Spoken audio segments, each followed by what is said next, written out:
Good day mga Kamitsu! Welcome back again sa ating YouTube channel. Ito po ang inyong lingkod na si Daryl James Foronda, your sales executive here at Mitsubishi Picabad Santos, Tondo, Manila.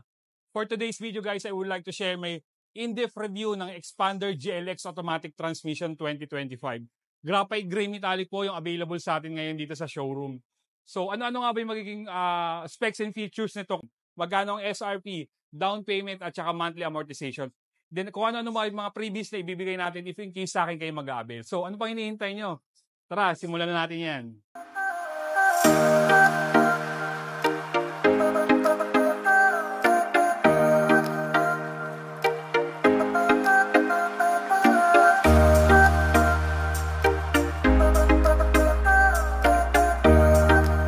So let's start again. Ang ating Expander GLX Automatic Transmission is equipped ng green laminated windshield.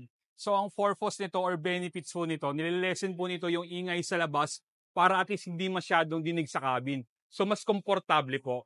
Then again, gumagamit pa rin po si Expander GLX ng dynamic shield front fascia. Bukod po sa futuristic tignan at brusco, naka-horizontal front grille po ito na may honeycomb radiator grille. So ang purpose nito at benefits, it gives better exhaust at the same time aerodynamic. So para at least hindi masyadong hirap yung makina natin lalo kapag sa long drive natin gagamitin yung unit. So naka-positioning lamp na with turn signal light po yung ating Expander GLX, while yung kanyang headlight is naka T-shape halogen headlamp na meron na rin po, since base variant po itong unit na to, meron na rin po itong halogen na fog light. So, guys, let's go under the hood. So, bubuksan po natin yung engine.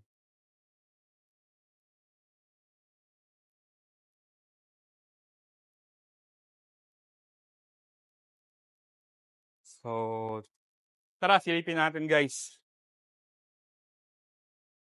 So, yun guys, again, equipped pa rin ang ating Expander GLX automatic transmission ng 1.5 gasoline engine, 16 valve with double overhead camshaft, and Maybach technology. So Maybach technology, it means Mitsubishi Innovative Valve Electronic Control System. So it gives more power, less emission, and fuel efficient. Just imagine guys, 22.5 km per liter. Ganong katipid ang ating Expander. So let's go naman under tires and wheels ng ating Expander. Si Expander is equipped ng 205 by 50 R17 na merong 17-inch two-tone alloy wheel. At the same time, equipped na rin po ito ng disc brake, while sa likod naman is drum brake. So, equipped na rin po ito ng ABS o anti-lock braking system na may EBD o electronic brake distribution. So, nagtataka yung iba, bakit sobrang komportable kapag nasa loob ka ng ating Expander? Kasi si Expander is gumagamit ng MacPherson strut with coil spring and stabilizer bar. Kung i-compare po natin sa ibang mga sasakyan, less na po yung tagtag, so mas komportable kung i-compare natin sa ibang vehicle. So again guys, yung iba, mas pinipili nila ang ating Expander across sa MPV models kasi bukod sa malaki yung gulong at saka yung kanyang mags, mataas na po yung ating ground clearance. Ang ating ground clearance is 225 mm.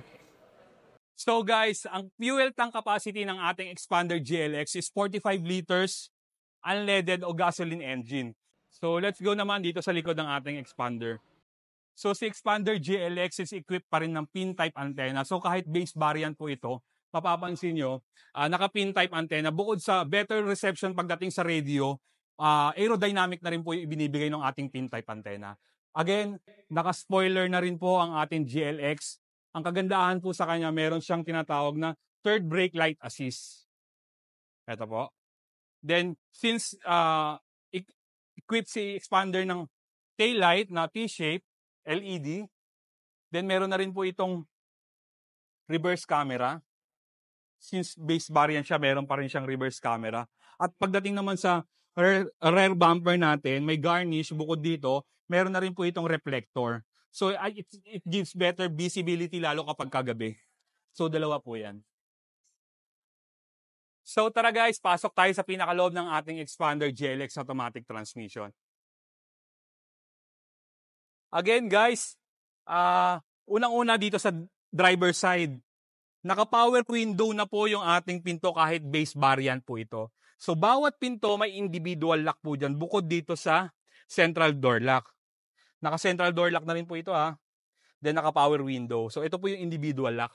Pagdating naman po sa side mirrors, naka-power side mirror na rin po tayo. Pwede natin siyang i-adjust using this button. So, nandito po yung controllers natin. Then again guys, kahit base variant po yung ating Expander GLX, naka-tilt and telescopic adjustment na po yung ating manubela. So nandito po yung pang-adjust ng ating manubela. Using this button, ibababa, itataas mo lang siya para mag-lock. Matitilt and telescopic na yung ating manubela. So depende po yun sa preference ng driver. Meron kasi mga driver na mas gusto medyo malapit sa kanila yung manubela. So ilalak uli natin siya para hindi magalaw.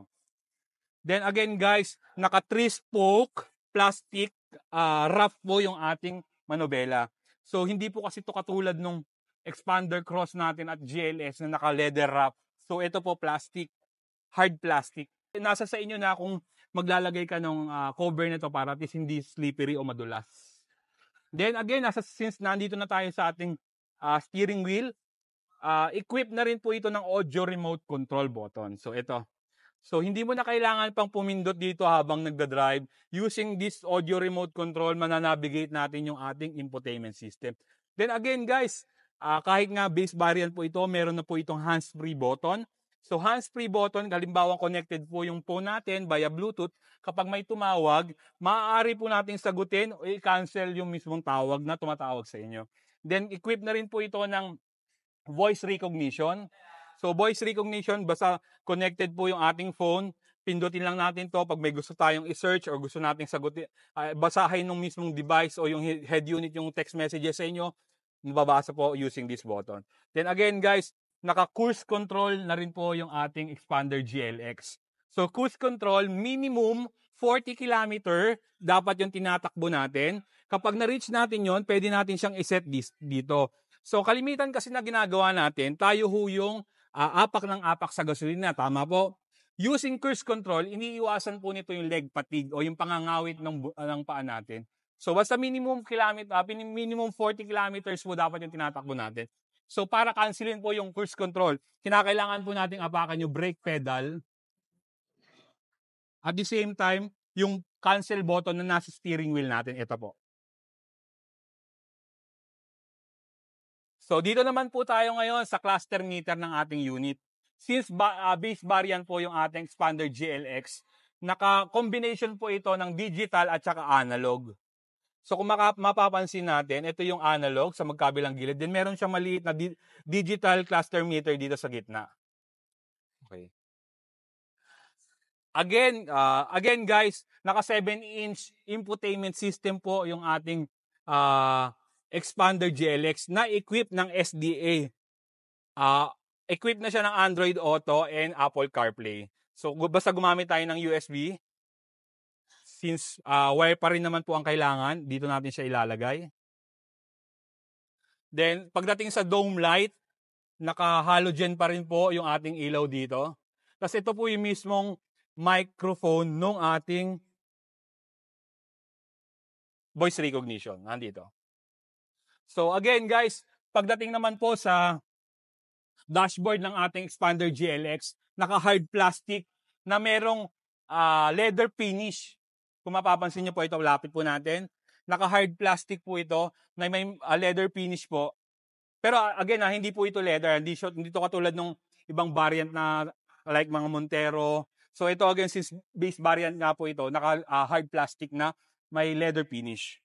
So tara guys, tingnan naman natin sa transmission. So guys, punta naman tayo pagdating sa transmission. Ang transmission po ng ating Expander is 4-speed automatic. So meron po siyang park, reverse, neutral, drive, 2 at saka L. Yung 2 at saka L, low gear yan, tsaka second gear. Low gear para sa mga uphill natin, para at least hindi hirap yung kung halimbawa mapapansin natin na medyo nahihirapan na sa pagpataas yung ating unit, pwede mong gamitin to para added force siya para makaangat tayo, lalo sa mga matataas na lugar. So, sa ating transmission, meron na rin po yan overdrive button, nandito po sa kabila. Ang purpose po ng overdrive button, pag halimbawang pansin nyo naman nasa patag tayong kalsada at meron tayong gustong overtikan sa harap natin at pansin nyo kaya nyo siyang overtikan, pwede nyo siyang pindutin para mag-on yung function na yon para magkaroon siya ng added force para makaabante tayo o makapag-overtake tayo dun sa nasa harapan natin.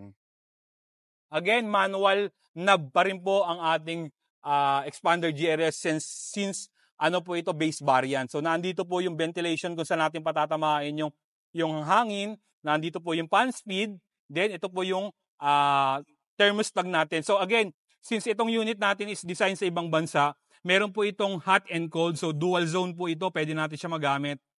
Then ito po yung ating defogger para sa harap, exhaust pag halimbawang may mga unwanted smell na sa loob at gusto natin kumuha ng hangin sa labas, pindutin lang po natin tong button na to, AC for air condition. Then meron na rin po yung USB socket pag gusto natin mag-charge. Then meron na rin po para sa cigarette. So ito po. So again guys, since base variant po ito, hindi po ito naka-electronic parking brake, naka-conventional pa rin po na handbrake. So katulad pa rin po ito ng mga dati nating mga sasakyan. Then nandito po yung 2 bottle cap holder. Ito po, nandito. Then meron na rin po yung console sa gitna. So pag halimbawang meron tayong mga gustong ilagay or pwedeng i-storage, maaari natin magamit. So let's go naman, tingnan natin yung seat material ng ating expander GLX. Naka-leather nga ba? Or hindi? So tara, pakita ko sa inyo. Again guys, since base variant po itong unit natin, high fabric seat material naman po ito. Pero although since sa akin kayo mag-a-avail, gusto nyo mag-avail sa atin, may promo po ako, ipapa-leather seat natin yung unit natin.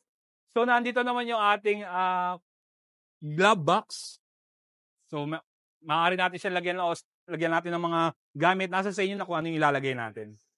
Naka-dual SRS airbag na rin po yung ating unit. Dito po yung airbag sa passenger side. Nandun po yung ating airbag para sa driver side. So, punta naman tayo again guys sa second row. Pakita ko sa inyo. Tara. Sa second row natin, ang makikita lang naman natin dito is yung bukod sa mga controllers sa pinto, sa bintana, meron na rin po itong ventilation ng aircon. So ang kagandahan nito, hindi to dedepende dun sa aircon sa unahan. Meron po itong sariling adjustment. So basta naka-on yung aircon, yung AC dun sa harap, ito po yung fan speed para at least yung lamig hindi lamang po dun sa harap mapupunta, pwede rin sa second row o sa third row. Then, naka-fabric nga po yung ating seat material. May seat belt. Nandito. Then, ang maganda sa kanya guys, meron siyang center armrest nandito. Ibababa lang po natin siya. Pero since naka-plastic kasi hindi natin siya ma-access, masisira yung plastic since display po ito namin. Ayan sir, ayan, nagagagalaw. So, pag naibaba nyo yan, maaari nyo na magamit. So, tara, punta naman tayo sa third row. Papapasokin natin. Ang height ko again guys is 5'8". Itatry naman natin yung headroom at saka yung legroom. So sa second row, nakita nyo naman sobrang luwag. Halos isang dangkal pa yung maaari natin i-adjust. Ganun din po sa headroom. So tatry natin yung third row. Tara. Again, para ma-access yung sa pagpasok sa third row, kinakailangan po natin to ibaba. Tapos ganyan natin. So ito since gaya nga sabi ko 5'8 yung height ko, we will try kung kasya ba ako sa third row. Tara, pasok. Ayun guys, nakapasok na tayo sa third row. Bukod po sa may kanya-kanya ng sariling seat belt, ito, tingnan nyo yung legroom natin, 5'8 po yung height ko. Mapapansin nyo sobrang luwag pa, na i-adjust siya atras abante para hindi ka nahihirapan. Pagdating naman sa headroom, mapapansin nyo yung ating headroom, halos kalahating dangkal pa. So, kasya pa rin. Hindi ka mangangamba na hindi ka magkakasya. Again guys, bawat sides nito mayroong bottle cap holder yan. Ito, nandito. Tapos maaari kang maglagay ng socket para sa charging. So hindi mo na kailangan pang makipag-access dun sa first row para makicharge. Bilhan nyo lang siya nung adapter para sa charging ng ating cellphone. Since ang ating expander GLX is malaki yung cargo capacity na may sukat na 1,630, tignan nyo po, na ipo-full flat po yung ating mga upuan. So pag meron kayong mga luggages na medyo malalaki at malapad, maaari mo siya magamit full flat. So yun na nga guys, natunghayan nyo na yung ating in-depth review ng Expander GLX Automatic Transmission 2025. Again, meron po itong SRP na 1,128,000 na may all-in down payment na 29,990. Then may monthly amortization na 22,887. So again guys, nasa screen na po yung mga freebies na maaari nyo ma-avail just in case sa akin kayo kukuha. Once again, sa mga gustong kumuha po ng sasakyan, nasa screen na po yung aking full contact details. You can reach me on my social media account. Then yung mga number na naka-flash sa screen is Viber Ready and WhatsApp. Then please do like, share, and subscribe to my YouTube channel and click the notification bell button para naman maging updated sila para sa mga next video pa natin. So once again, this is your sales consultant, Daryl James Moronda. Now signing out.